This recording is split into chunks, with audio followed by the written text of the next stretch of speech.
بسم اللہ الرحمن الرحیم۔ ہر طرح کی حمد و ثنا اور تمام تر عظمت و بڑائی صرف اللہ سبحانہ کو زیبا اور لائق ہے، جو سارے جہان کا خالق و مالک، مدبر و متصرف اور منتظم ہے، جو سب پر مہربان، ہر وقت مہربان ہے، جو انصاف کے دن کا مالک بھی ہے۔ اے اللہ، آپ ہی کی ہم سب عبادت کرتے ہیں اور کرتے رہیں گے، اور آپ ہی سے ہم سب مدد مانگتے ہیں اور مانگتے رہیں گے۔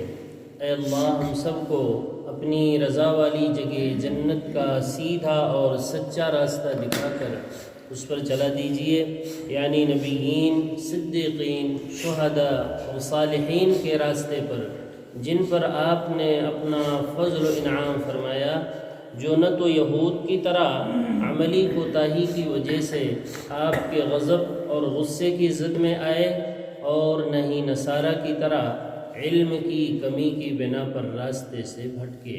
آمین۔ اے اللہ، ہماری اس دعا کو قبول فرما لیجیے۔ درود و سلام نازل ہو تمام انبیاء اکرام پر، خصوصاً آخری نبی محمد صلی اللہ علیہ وآلہ وسلم پر، آپ کی آل اور اصحاب پر۔ اما بعد، فاعوذ باللہ من الشیطان الرجیم، بسم اللہ الرحمن الرحیم۔ یطاف علیہم بصحاف من ذہب واکواب وفیہا ما تشتہیہ الانفس وتلذ الاعین وانتم فیہا خالدون۔ وتلک الجنة التي أورثتموها بما كنتم تعملون، لكم فيها فاكهة كثيرة منها تأكلون، إن المجرمين في عذاب جهنم خالدون، لا يفتر عنهم وهم فيه مبلسون، وما ظلمناهم ولكن كانوا هم الظالمين، ونادوا يا مالك ليقض علينا ربك قال إنكم ماكثون، لقد جئناكم بالحق ولكن أكثركم للحق كارهون، أم أبرموا أمرا فإنا مبرمون، أم يحسبون أنا لا نسمع سرهم ونجواهم بلى ورسلنا لديهم يكتبون۔ یہ سورہ زخرف، سورہ نمبر 43 کی آیت نمبر 71 سے لے کر 80 تک۔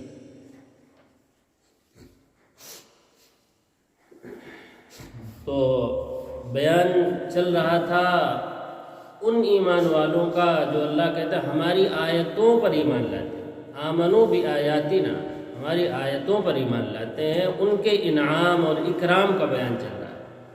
ان کے لیے اللہ نے کیا انعام رکھا، جو ہدایت لیتے ہیں کس سے؟ ہماری آیتوں سے ہدایت لینے والے، آمنوا بآیاتنا، اس پر ایمان لاتے ہیں، اس کو مانتے ہیں۔ ماننے سے پہلے ایک چیز ضروری ہے، جاننا۔ جب تک جانیں گے نہیں، مانیں گے کیسے؟ اس میں جب آیتوں کے ماننے اور ایمان کی بات آئے تو سمجھ لیجیے یہ مطالبہ بھی ہو رہا ہے ساتھ کہ اس کو جانو کہ اس میں ہے کیا، تبھی تو مانو گے، نہ کیسے مانو گے؟ آمنوا بآیاتنا۔ ایک موقع پر نبی صلی اللہ علیہ وسلم کے پاس ایک شخص آیا اور کہنے لگا علمنی جوامع النوافع، علمنی کلمات جوامع النوافع، اے اللہ کے نبی مجھے ایسی بات آپ سکھا دیجیے، ایسے کلمے، ایسی باتیں سکھائیے جو بہت جامع ہو، بہت نافع ہو، بہت نافع، نفع بخش، اور بہت جامع، مختصر میں بتائیں تاکہ میں اسے یاد رکھ سکوں۔ واقعی میں یہ بہت اہم بات ہوتی ہے کہ نصیحت جو کی جائے بہت مختصر، مختصر لفظوں میں کی جائے تاکہ وہ یاد رہے اور پھر اس پر عمل کرے آدمی۔ تو آپ نے چند نصیحتیں اسے کی تھیں۔ پہلی نصیحت اعبد اللہ ولا تشرک بہ شیئا، صرف اللہ کی عبادت کرو، اس کے ساتھ کسی کو بھی شریک مت کرو، کسی کو بھی شریک مت کرو۔ ہو گئی جامع بات۔ نمبر 2 آپ نے فرمایا وزل مع القرآن حیث زال، قرآن سے بس چمٹ جاؤ۔ کیا فرمایا آپ نے اس شخص سے جو نافع اور جامع نصیحت کا طالب تھا؟ آپ نے کہا وزل مع القرآن حیث زال، قرآن سے اپنے آپ کو نتھی کر، چمٹ جاؤ اس سے، اسے ہدایت دو۔ تیسری نصیحت آپ نے کی من جاءک بالحق فاقبل منہ وان کان بعیدا بغیضا، جو تمہارے پاس حق لے کر آئے، حق اللہ کی طرف سے، حق بات تمہارے سامنے پیش کرے، قرآن کی بات بتائے، اس کو قبول کرو اس سے، اگرچہ بعیداً بغیضاً تمہیں اس سے بغض ہی کیوں نہ ہو، تمہیں اس شخص سے بغض ہے، نفرت ہے، دشمنی رکھتے ہو دل میں اس سے، تب بھی قبول کرو، اس لیے کہ وہ حق بتا رہا ہے۔ بعیداً تم سے دور بھی ہے وہ، کسی بھی اعتبار سے دور، مسلک جو فرضی بنا رکھے ہیں اس کے اعتبار سے مثلاً دور، کسی بھی اعتبار سے وہ دور ہے، اس سے قبول کرو اس حق کو، فائدے میں رہو گے۔ چوتھی آخری نصیحت فرمائی ومن جاءک بالباطل، جو آدمی تمہارے سامنے باطل لے کر آئے، اس بات میں کوئی دم نہ ہو، قصے کہانیاں ہوں خالی فرضی، ومن جاءک بالباطل فردد علیہ، اسے رد کر دو، ردی کی ٹوکرے میں ڈال دو اسے، فردد علیہ وان کان حبیبا قریبا، اگرچہ وہ تمہارا محبوب ہی کیوں نہ ہو، بڑی محبت کرتے ہو اس سے، محبوب ہے پھر بھی رد کر دو اسے، مت مانو اسے، اس میں تمہارا نقصان ہے آخرت کا۔ وَإِنْ كَانَ حَبِيبًا قَرِيبًا، تم سے قریبی بھی ہے وہ، تمہارا محبوب بھی ہے وہ، لیکن بات کھری نہیں کرتا، بات جو ہے سچی بالکل نہیں کرتا، فرضی بات ہے، قصے کہانیاں سناتا ہے، فردد علیہ۔ یہ آپ نے 4 نصیحتیں اسے فرمائی، تو مجھے یاد آ گئی اس موقع پر آیت کے تعلق سے، مجھے سنانا صرف اتنا تھا، آپ نے کیا فرمایا وزل مع القرآن حیث زال، قرآن سے چمٹ جاؤ، بس 100 بات کی ایک بات۔ اچھا، تو ایسے لوگوں کے انعام کا بیان کل ہی سے اللہ تھا، پورا نہیں ہوتا۔ دیکھیں اللہ تعالیٰ حکم فرمائیں گے کن کو؟ الذین آمنوا بآیاتنا، جو ایمان لائیں گے، ایمان لائے ہوئے ہوں گے ہماری آیتوں پر۔ کیا خوب عجیب، ذرا لفظ پہ غور، ہماری آیتیں، ہماری آیتیں، اللہ کی آیتیں کہاں ہیں بھائی؟ کائنات میں کسی بھی کتاب کی بات کو آپ یہ کہہ سکتے ہیں ہماری آیت، اللہ کی آیتیں ہیں؟ نہیں کہہ سکتے آپ۔ اللہ کی آیتیں اللہ کی کتاب میں ہیں، اس پر ایمان لاؤ۔ ایمان لانے کا مطلب پہلے جانو، اس کا علم حاصل کرو پہلے صحیح طریقے سے۔ آمنوا بآیاتنا وکانوا مسلمین، اور اس کی فرما برداری کرنے والے بھی ہیں۔ فرما برداری کب کریں گے آیتوں کی؟ جب پہلے آیتوں کو جانے تو صحیح۔ ادخلوا الجنہ، ایسے لوگوں کے بارے میں حکم ہوگا کیا؟ جنت میں داخل ہو جاؤ۔ ادخلوا الجنہ، اب تو الحمدللہ آپ سب لوگ اتنی عربی سمجھنے لگے ہیں کہ اگر ہم ترجمہ نہ بھی کریں تو آپ سمجھ جائیں گے کیا کہا جا رہا ہے۔ الحمدللہ مستقل سنتے رہنے سے یہ بار بار وہ لفظ آ رہے ہیں۔ ادخلوا الجنہ، جنت میں داخل ہو جاؤ، انتم، تم بھی، وازواجکم، تمہاری بیویاں بھی، تمہارے دوست اور احباب بھی، تحبرون، خوش خرم۔ اچھا، کیا اور کیا نعمتیں ہیں بھائی؟ یطاف علیہم بصحاف من ذہب، ذہب کے معنی سونا، صحاف کے معنی آتے ہیں رکابی، تھالی۔ صحاف جمع ہے صحفہ کی، صحفہ واحد ہے، صحاف اس کی جمع ہے۔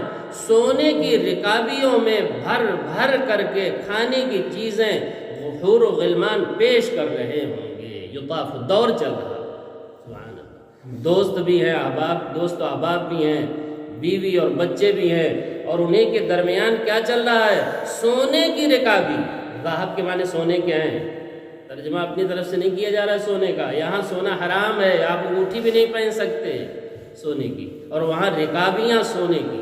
رکابی کم سے کم اتنی بڑی رکابی جس میں 10 لوگ کھا سکیں، ایسی بڑی بڑی رکابی ہے بھائی، بصحاف من ذهب، سونے کی رکابیوں کے کھانوں سے بھر کر دور چل رہے ہوں گے، اور وَأَكْوَابٌ، اکواب بھی جمع ہے کوبن کی، اکواب مانے گلاس اور جام، جس میں مشروب بھر کر پلایا جا رہا ہے۔ بھائی کھانے کے بعد پینے کے لیے بھی تو چاہیے کچھ چیزیں، ابھی تو رکابیوں میں کھانے کی چیزیں بھر بھر کر لائی جا رہی تھی، وہ اکواب، اور ساغر آ گئے، پینے کی چیزیں آ گئی، مشروب آ گئی، گلاس میں بھر کر اور جام کے اندر بھر بھر کر کے غلمان پلا رہے ہوں گے۔ وَيَطُوفُ عَلَيْهِمْ وِلْدَانٌ مُخَلَّدُونَ، یہاں ولدان کا لفظ نہیں ہے، لیکن جہاں ہے وہاں سے لایا جائے گا، سمجھ رہے ہیں؟ اسے کہتے ہیں تصریف آیات، آیتوں کو پھیر پھیر کر ہم بیان کرتے ہیں، ایک لفظ وہاں نہیں ہے تو دوسری جگہ سے لاؤ یہاں۔ یطوف علیہم ولدان مخلدون، ولدان نہیں ہے، چھوٹے چھوٹے نو عمر بچے بہترین موتیوں کی طرح چمک رہے ہوں گے، جو وہ بچے بھر کر پلا رہے ہوں گے۔ بعض مرتبہ اگر چائے لانے والا گندا ہو، نعوذ باللہ ناک بہ رہی ہو، تو آپ کا جی نہیں چاہے گا پینے کا۔ کئی بار ایسا ہوا، لے کر آئے، کہا یار مجھے اصل میں اشتہا نہیں ہے، ان کو پلا دیجیے۔ میرے ساتھ بارہ ایسا ہوا، اب دیکھا گندا مندہ ہاتھ لے کر آیا، اس کے ہاتھ سے پینے کی چیز چاہے، اللہ تعالیٰ نے فرمایا چمک رہے ہوں گے موتیوں کی طرح وہ بچے جو تمہیں پلا رہے ہوں گے۔ یہ بھی بڑی بات ہے، یہ بھی ایک مستقل نعمت ہے کہ پلانے والا صاف ستھرا خود بھی تو ہو۔ تو فرمایا من ذہب، سونے کی رکابیوں اور سونے کے ساغر و اکواب اور گلاس اور کٹوروں کے دور چل رہے ہوں گے۔ یطاف، ایک مرتبہ نہیں، طواف کریں گے، یطاف، طواف ایک بار نہیں ہوتا، طواف کم سے کم 7 چکر۔ ایک طواف کتنے میں پورا ہوتا ہے بھائی؟ 7 چکر لگاؤ گے تو آپ کا ایک طواف جا کر ہوگا۔ تو یطاف کا لفظ کیوں لائے ہیں یہ بھی سمجھنے کی بات، بار بار یہ دور چلتا ہی رہے گا، بند نہیں ہوگا۔ آدمی چاہتا بھی تو ہے کچھ نہ کچھ کھاتے رہے، ذرا لطف آتا رہے۔ اچھا، وَفِيهَا مَا تَشْتَهِيهِ الْأَنفُسُ، اللہ تعالیٰ کہتے ہیں کہاں تک ایک ایک نعمتیں بیان کی جائے۔ اب یہ سمجھ لو کہ جو تمہارا جی چاہے گا وہ کچھ وہاں ہوگا۔ تشتہیہ، اشتہا کرو گے، انفس تمہارے دل، تمہارے دل جس کی بھی اشتہا کریں گے وہ سب وہاں موجود ہوگا۔ اب کہاں ایک ایک نعمتیں بیان کی جائیں، فلاں بھی ہوگی فلاں بھی ہوگا، ایک لفظ بتا دیا، جو کچھ چاہو گے وہ ملتا رہے گا۔ بھائی یہ قصے کہانیاں اور دل بہلانے کے لیے نہیں بیان ہو رہے ہیں، یہ وہ کتاب ہے جس میں کہ ہر بات کیا ہے؟ لا ریب ہے، کوئی شبہ نہیں۔ ما تشتہیہ الانفس وتلذ الاعین، آنکھیں بھی لذت محسوس کریں گی۔ بعض مرتبہ کھانے میں چیز اچھی ہوتی لیکن دیکھنے میں اچھی نہیں ہوتی، تو ایسا نہیں ہوگا، دیکھنے میں بھی بہت اچھی ہوگی، جی چاہے گا دیکھ کر کے اسے کھا لے، دونوں باتیں ہوں گی۔ بعض مرتبہ ہوتا ہے نا، یار آپ فلاں کہہ تو رہے ہیں بہت اچھی ہے لیکن دیکھنے میں تو بھلی نہیں معلوم ہو رہی، تو ایسا نہیں۔ وَتَلَذُّ الْأَعْيُنِ، اعین عین کی جمع ہے، عین مانے آنکھ، آنکھیں بھی لذت محسوس کریں گی، دیکھ کر بھی لذت محسوس ہو رہی ہوگی، کھانے کے بعد تو لذت آئے گی۔ وَأَنْتُمْ فِيهَا خَالِدُونَ، اور تم اے میرے بندو، آیتوں پر ایمان لانے والو، ہمیشہ اسی جنت میں رہو گے، کبھی نکالا نہیں جائے گا وہاں سے، اور نکلنے کا جی بھی تو نہیں چاہے گا۔ لا یبغون عنہا حوالا، ایک جگہ اللہ نے سورۃ الکہف میں فرمایا کبھی بھی نکلنے کا وہاں جی نہیں چاہے گا۔ جیسے بعض اوقات دنیا میں ہوتا ہے، آدمی اتنا بوڑھا اتنا پریشان ہوتا ہے کہ دعائیں کرتا ہے، خود بھی دعا کرتا ہے، لوگ بھی دعا کرتے ہیں، کیا اللہ تعالیٰ آپ کو جنت نصیب کرے۔ کیا خوبصورت دعا دی، بوڑھے آدمی جو پریشان ہے ایسے دعا دیتے ہیں، آپ نے بھی سنا ہوگا، میں نے بھی سنا ہے۔ ابھی ایک بوڑھی عورت کے لیے دعا دے رہے تھے کچھ لوگ، اللہ آپ کو جنت نصیب کرے، مطلب کیا ہے؟ آپ یہاں سے جائیں جلدی، یہ تو نہیں کہہ سکتے، ذرا بھلے انداز میں کہتے ہیں اللہ تعالیٰ آپ کا خاتمہ بالخیر کرے۔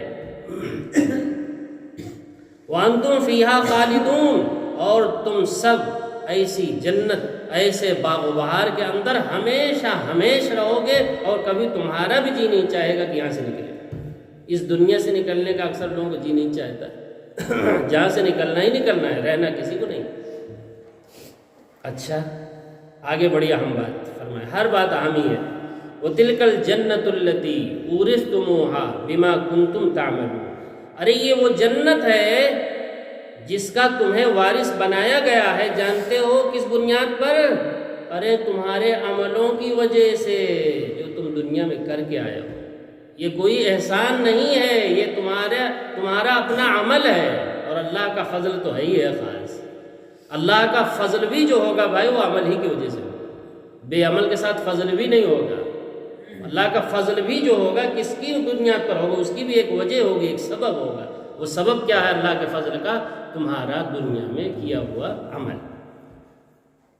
یہ اور خوشی کی بات ہوگی، اچھا وہ جو ہم عمل کرتے تھے، فجر پڑھتے تھے، دنیا میں مشقتیں برداشت کرتے تھے، اسی کا بدلہ ہے یہ، الحمدللہ۔ اور خوشی ہوگی کہ یہ ہمارے ہی کیے ہوئے عمل کا بدلہ اللہ تعالیٰ دے رہے ہیں ہمیں۔ تو اللہ تعالیٰ اس لیے بتا رہے ہیں تاکہ اور دلچسپی کے ساتھ عمل کرو یہاں دنیا میں، پیچھے مت ہٹو۔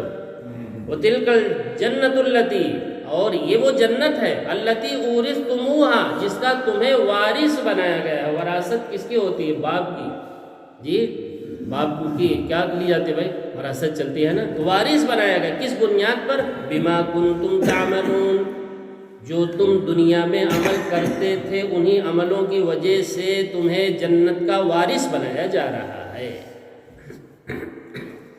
اور کیا؟ کھانے اور پینے کے بعد بطور تفقہ آدمی پھل کھاتا ہے نا، تو اللہ تعالیٰ اس کا بھی تذکرہ کر رہے ہیں۔ حالانکہ ما تشتہیہ الانفس میں سب آ گیا، لیکن اور بھی چلو ذکر کر دے کچھ نعمتوں کا۔ لکم فیہا فاکہۃ کثیرہ، تمہارے لیے اس جنت کے اندر بکثرت میوے اور پھل اور فروٹ ہوں گے۔ فاکہۃ کثیرہ، بہت زیادہ، کہاں تک ایک کو شمار کرایا جائے۔ منہا تاکلون، خالی ہوں گے ہی نہیں، سب میں سے کھاؤ گے بھی تم۔ سبحان اللہ، کیسی پرلطف باتیں ہیں۔ خالی ہیں لیکن ہاضمہ درست نہیں ہے، ڈاکٹر نے منع کر رکھا ہے، تو بہت نعمتیں ہیں، سیٹ سا کے بالین کھاتے کچھ نہیں، خالی دال کا پانی پی رہے ہیں، اور جو خادم لوگ ہیں وہ مزے سے کھا رہے ہیں۔ ایسا نہیں ہے، اللہ کہتے ہیں ایسی صحت ہوگی کہ تاکلون، تم کھاؤ، لطف لوگے، کھاؤ گے تم۔ منہا تاکلون۔ اچھا بھائی، جنتیوں کا بیان ہوا تو اب کس کا بیان ہوگا؟ جہنمیوں کا بیان ہوگا، مجرمین کا بیان بھی ہوگا، تاکہ اس میں سے نہ ہو، اوپر والوں میں سے ہو۔ ان المجرمین فی عذاب جہنم خالدون، یقیناً، ان، بے شک، اس بات میں بھی کوئی شک نہیں ہے، المجرمین، جو مجرم ہے، مجرم تو ہم جانتے ہی ہیں، جرم کرنے والے، گناہ کرنے والے، شرک کرنے والے، کفر کرنے والے۔ ویسے جرمہ کے معنی آتے ہیں کاٹنا، جرمہ کے معنی آتے ہیں عربی میں، لغت میں دیکھیں گے اس میں آتے ہیں کاٹنا، درخت کو کاٹ دینا یا کسی چیز کو کاٹ دینا۔ تو چونکہ جس بندے کا رشتہ اللہ تعالیٰ سے کٹ جاتا ہے شرک کی وجہ سے، گناہوں کی وجہ سے، تو اسے اسی لیے مجرم کہتے ہیں۔ ویسے مجرم کے اصل معنی ہے کاٹنے، شجرۃ جریمہ، کٹا ہوا درخت، اس کے لیے بولتے ہیں عربی میں شجرۃ جریمہ، کٹا ہوا درخت۔ تو ایسے بندے کا تعلق چونکہ کیا ہوتا ہے اللہ سے، ایک دم کٹا ہوا ہے، کٹی پتنگ کی طرح دنیا میں زندگی گزارتا ہے، اللہ سے کوئی رشتہ ہی نہیں ہوتا، اسی لیے اسے مجرم کہتے ہیں۔ ان المجرمین، بے شک مجرم لوگ جن کا کوئی تعلق اللہ سے نہیں، کوئی رشتہ اللہ سے نہیں، مجرم، فی عذاب جہنم، جہنم کے عذاب میں ہوں گے، یقینی بات، ان مانے یقینی بات، اس میں بھی کوئی شک نہیں ہے۔ وہ بھی خالدون، ہمیشہ ہمیش رہیں گے، شرک کرنے والے، جو کس پر مرے؟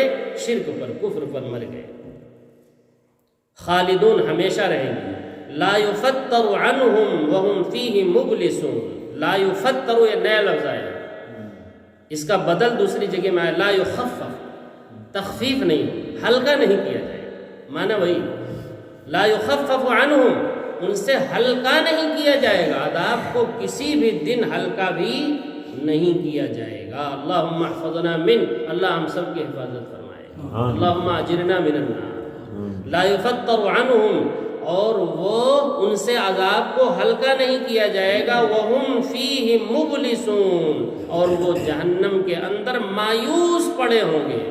مبلس ابلیس ہے، ابلیس چونکہ اللہ کے رحمت سے کیا ہے بھائی؟ نا امید ہے، اسے جنت کی کوئی امید ہی اب نہیں ہے، اسی لیے وہ تمام سازشوں کے لیے، آدم کے اولاد کو بہکانے کے لیے، قیامت تک کے لیے وقت اس نے مانگ لیا ہے، چونکہ وہ جنت سے ایک دم کیا ہو چکا ہے؟ مایوس۔ اسی لیے اس کو کہتے ہیں ابلیس، اسی سے ہے یہ مبلسون۔ اور وہ لوگ جو جہنم میں پڑے ہوں گے وہ بالکل جنت سے کیا ہو چکے ہوں گے؟ مایوس ہو چکے۔ انہیں پتا ہے کہ اب ہم سے عذاب کو ہلکا نہیں کیا جائے گا، نہ ہمیں نکالا جائے گا، مایوس ہو چکے۔ وما ظلمناہم، تو کیا ہم نے ظلم کیا ہے ان کے اوپر؟ نہیں، ہم نے ان پر کوئی ظلم نہیں کیا ہے، ہم نے تو ساری چیزیں دی، دنیا میں بھیجا، عمر دیا، کتابیں نازل کی، رسولوں کو بھیجا، سمجھانے والوں کو بھیجا، لمبی عمر دی، صحت دی، سب کچھ ہم نے دیا، ہم نے کہاں ظلم کیا؟ وما ظلمناہم، اور یہ بھی بتا دیا کہ یہ زندگی امتحان ہے، یہ سب کچھ بتا دیا، ہم نے کہاں ظلم کیا؟ وما ظلمناہم، اور ہم نے ظلم نہیں کیا جہنم کا عذاب دے کر، ولیکن کانوا ھم الظالمین، لیکن انہوں نے خود ہی اپنے آپ پر ظلم کیا، اللہ کی باتوں کو نہ مان کر اور آخرت کی تیاری نہ کر، اپنے آپ کو جہنم سے بچانے کی فکر نہ کر کے خود ہی اپنے آپ پر ظلم کیا ہے۔ اچھا، جہنم کا جو داروغہ ہے اس کا نام ہے مالک۔ جہنم کے داروغہ کا نام کیا ہے جو وہاں مقرر رہے گا؟ اس کا نام ہے بھائی مالک، اور جنت والے کا نام رضوان۔ ونادوا یا مالک، جو جہنم میں ہے مایوس پڑے ہوئے ہیں وہ پکاریں گے، ندا دیں گے، ندا دیں گے کس کو؟ جہنم کے داروغہ کو جو مقرر ہے وہاں، یا مالک یا مالک، وہ پکارتے رہیں گے، بہت لمبے عرصے تک پکارتے رہیں گے۔ اور کیا کہیں گے جب وہ کہیں گے ہاں بتاؤ بھائی کیا ہے؟ کہیں گے لیقض علینا ربک، ٹھیک ہے ہم تو سمجھ رہے ہیں کہ اب کچھ ہونے والا نہیں ہے، اپنے رب سے آپ کہہ دیجئے۔ یہ نہیں کہیں گے ہمارا، حالانکہ ان کا بھی رب وہی ہے، کیا کہیں گے؟ اپنے رب سے اے مالک، جہنم کے داروغہ کہہ دیجئے کہ ہمارا خاتمہ ہی کر دیں۔ اللہ اکبر، ہمارا خاتمہ کر دیں یعنی ہم پر موت ڈال دیں، ہم مر جائیں، ختم ہو جائیں۔ یا مالک، اے مالک، لیقض علینا، قضا مانے فیصلہ کر دیں ہمارے متعلق، ربک، آپ کے رب سے آپ کہہ دیجئے اپنے رب سے، لیقض، فیصلہ کر دیں ہمارا، یعنی ہم پر موت طاری کر دیں تاکہ یہ جو مصیبت ہے وہ ختم ہو۔ دنیا میں چونکہ موت آنے کے بعد مصیبت کیا ہوتی تھی بھائی؟ کیسی بڑی مصیبت ہو، موت آئی سب ختم، وہی سمجھ رہے ہیں۔ تو کہہ رہے ہیں یہی دعا کر دیجیے، آپ بتائیے کیسے کرب میں اور کیسے حالات میں اس کو کہنا، یہاں کہنے میں کیا پریشانی ہے، یہاں جب اس موقع پر آدمی ہوگا تب کیا حال ہوگا، سوچیں۔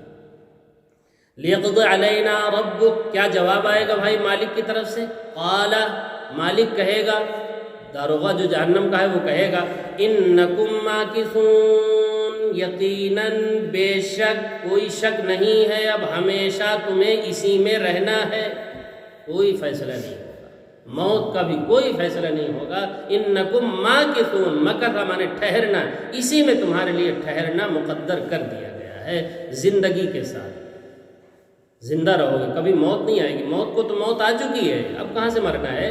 انکم ماکثون۔ اللہ اکبر۔ اب اللہ تعالیٰ بہت ہی اہم بات بھائی یہ اپنے دل و دماغ میں بسا کر لے جائیں، کیا ہے؟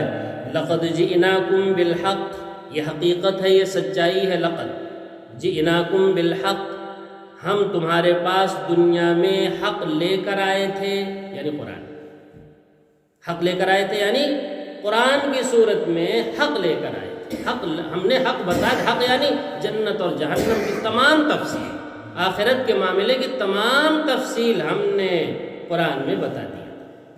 لقد جئناکم بالحق، یہ حقیقت ہے، سچائی ہے کہ ہم نے تو حق بتا دیا تھا، ولیکن اکثرکم للحق کارہون، لیکن تمہاری اکثریت وہ تھی جو حق کو، قرآنی باتوں کو ناپسند کرتی تھی، کارہون مکروہ سمجھتے، حق کو کیا کرتے تھے؟ قرآن کی باتیں اچھی نہیں لگتی تھی، قصے کہانیوں کے دل دادا تھے، قرآن کی باتیں جو سچائی پر مبنی تھیں وہ اچھی لگتی ہی نہیں۔ ولیکن اکثرکم، لیکن تمہاری اکثریت وہ تھی، للحق، جو حق کو کارہون، ناپسند سمجھتے۔ ام ابرموا امرا، اب کہا جا رہا ہے اے پیغمبر محمد صلی اللہ علیہ وسلم، کیا یہ مکہ کے لوگ جو آپ کے ڈائریکٹ مخاطب ہیں، انہوں نے فیصلہ کر ہی لیا ہے کہ اب ہمیں قرآن نہیں ماننا ہے، رسول کی بات نہیں ماننا ہے، ان کی رسالت کو نہیں ماننا ہے؟ اتنا ہی نہیں بلکہ راتوں دن آپ کے خلاف، آپ کے قتل کے خلاف، شہر بدر کرنے کے خلاف سازشیں کر رہے ہیں دارالندوہ میں بیٹھ کر۔ ام ابرمو کا ترجمہ کر رہا ہوں، ام ابرمو، ابرام کے معنی ہے کوئی حتمی فیصلہ کر لینا۔ انہوں نے حتمی فیصلہ کر ہی لیا ہے کہ محمد کی باتوں کو اور ان کی لائی ہوئی کتاب کو ماننا نہیں، انہوں نے فیصلہ کر ہی لیا ہے، نہیں ماننا ہے بات۔ ام ابرمو امرا، تو ٹھیک ہے، فإنا مبرمون، ہم بھی فیصلہ کر لے رہے ہیں ان کے عذاب کا، دنیا میں بھی اور آخرت میں۔ انہوں نے فیصلہ کر لیا ہے نا کہ بات نہیں ماننا ہے، تو ہم نے بھی فیصلہ کر لیا ہے، ٹھیک ہے، فإنا مبرمون۔ اچھا، ام یحسبون انا لا نسمع، یہ دارالندوہ میں بیٹھ کر کے چپکے سازشیں کرتے تھے محمد صلی اللہ علیہ وسلم کے خلاف کہ ان کو کیسے نکالا جائے یا کیسے قتل کیا جائے۔ وہ سارے واقعات تاریخ میں آپ سنے ہوئے ہیں بارہا کہ کیا کیا سازشیں کرتے تھے۔ تو اللہ تعالیٰ اسی کو فرماتے ہیں ام یحسبون، کیا ان لوگوں کا خیال یہ ہے، یحسبون، ام یحسبون، کیا ان کا خیال یہ ہے کہ انا لا نسمع، کہ ہم ان کی سرگوشی کو، نجوا کو، جو چپکے دارالندوہ میں بیٹھ کر کسی کو پتہ نہ چلے، سردار لوگ بیٹھ کر کے سازشیں کر رہے ہیں، ہم نہیں سن رہے ہیں۔ سر کہتے ہیں پوشیدہ باتیں، سر رہم و نجواہم، نجوا کہتے ہیں کانا پھوسی، نجوا کس کو کہتے ہیں؟ چپکے دھیرے باتیں جو کر رہے ہیں، کانا پھوسی کر رہے ہیں، تو ہم کیا ان کے مجلس میں نہیں ہوتے ہیں؟ ہم ہوتے ہیں۔ ایک جگہ اللہ تعالیٰ نے فرمایا الم ترا، تمہیں پتہ نہیں ہے کہ جب تم 3 گفتگو کر رہے ہوتے ہو تو چوتھا کون ہوتا ہے؟ اللہ ہوتا ہے۔ جب تم 5 ہوتے ہو تو چھٹا اللہ ہوتا ہے۔ کم زیادہ جتنے بھی ہوتے ہو وہاں اللہ ہوتا ہے۔ یہ خیال کر کے سرگوشی کیا کرو کہ اللہ بھی یہاں موجود ہے، اللہ ہے، سب سن رہا ہے۔ جی، کیا ان لوگوں نے خیال کر رکھا ہے انا لا نسمع، کہ ہم سنتے نہیں ہیں، سرہم، ان کی پوشیدہ باتوں کو، ونجواہم، اور ان کے کانا پھوسی جو باتیں کرتے ہیں محمد کے خلاف، شریعت کے خلاف، قرآن کے خلاف جو باتیں کرتے ہیں ہم سنتے نہیں۔ اللہ تو ہر سرگوشی کو کرتے ہیں، لیکن بطور خاص یہاں محمد صلی اللہ علیہ وسلم کے خلاف جو سازشیں ہو رہی اس کو بتا رہے ہیں۔ بلا، کیوں نہیں، ہم سب سن رہے ہیں، سن ہی نہیں رہے ہیں۔ وَرُسُلُنَا لَدَيْهِمْ يَكْتُبُونَ، ہمارے فرشتے، یہاں رسول سے مراد فرشتے کرامن کاتبین جو لکھتے ہیں، وَرُسُلُنَا، ان کے پاس، ان کے کندھوں پر بیٹھے ہوئے ہمارے رسول، لدیہم، ان کے پاس، یکتبون، سب لکھے جا رہے ہیں، ایک باتوں کا ہم حساب لینے والے ہیں، سب لکھ رہے ہیں فرشتے، ان کا حساب آخرت میں ایک باتوں کا جو کافر محمد اور قرآن کے خلاف، شریعت کے خلاف کر رہے تھے دارالندوہ میں بیٹھ کر، ہمارے فرشتے سب لکھ رہے ہیں۔ ہم آخرت میں بھی عذاب دیں گے اور دنیا میں بھی، جنگ بدر کی صورت میں عذاب ان پر آیا۔ اللہ تعالیٰ سے دعا ہے کہ قرآنی باتوں کو پوری توجہ کے ساتھ، عظمت کے ساتھ، محبت کے ساتھ سننے کی، سمجھنے کی، اور پھر اس پر اخلاص کے ساتھ عمل کرنے کی توفیق عطا فرمائے۔ جب تک زندہ رکھے صحیح ایمان، صحیح اسلام پر زندہ رکھے، جب موت آئے تو صحیح ایمان، صحیح اسلام پر موت آئے۔ سبحانک اللہم و بحمدک، اشہد ان لا الہ الا انت، استغفرک و اتوب الیک۔